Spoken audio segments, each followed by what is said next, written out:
అంత అట్లా మాట్లాడండి. మరి ఏం చేయాలి?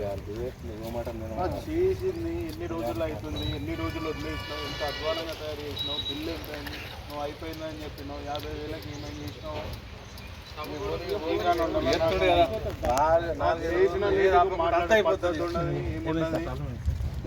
పనికి ఒక్కొక్కరు చెప్పాలా నీకు? నేను మాట్లాడుతున్న అమౌంట్ గురించి చెప్పింది నేను చేస్తానన్నా కదా,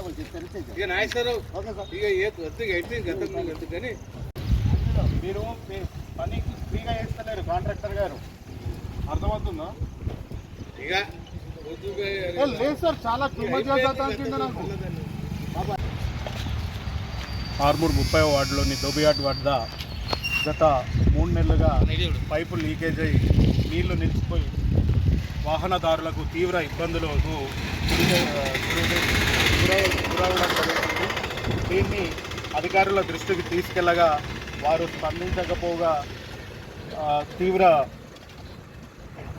లేట్ చేసి జాప్యం చేసి దాన్ని ఎన్ని ఫోన్లు చేసినా వాళ్ళు స్పందించకుండా దీన్ని గాలికి వదిలేసారు. కాంట్రాక్టర్ కూడా కరెక్ట్ రెస్పాన్స్ ఇవ్వకుండా ఏదో ఎట్టికి తన ఇష్టం వచ్చినట్లు చేసుకొని ఏదో ఎట్టికి వేసేయడం జరిగింది. దీని మీద ఇవాళ కమిషనర్ గారిని మరియు అధికారులందరినీ పిలిచి కాంట్రాక్టర్ గారితో మాట్లాడి దీనికి తొందరగా సమస్యను పరిష్కరించాలని కోరగా ఇవాళ కమిషనర్ గారు మరియు డిఈ గారు స్పందించి కాంట్రాక్టర్ గారికి కూడా తొందరగా పనులు చేయమని, తొందరగా ఈ సమస్యను తీర్చమని కాంట్రాక్టర్ గారికి ఆదేశించడం జరిగింది.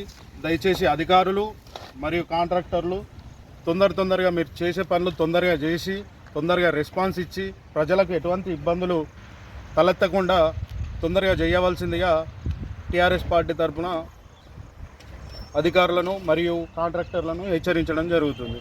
దయచేసి వానాకాలం ఉంది కాబట్టి తొందరగా స్పందించాల్సిన అవసరం ఉన్నది.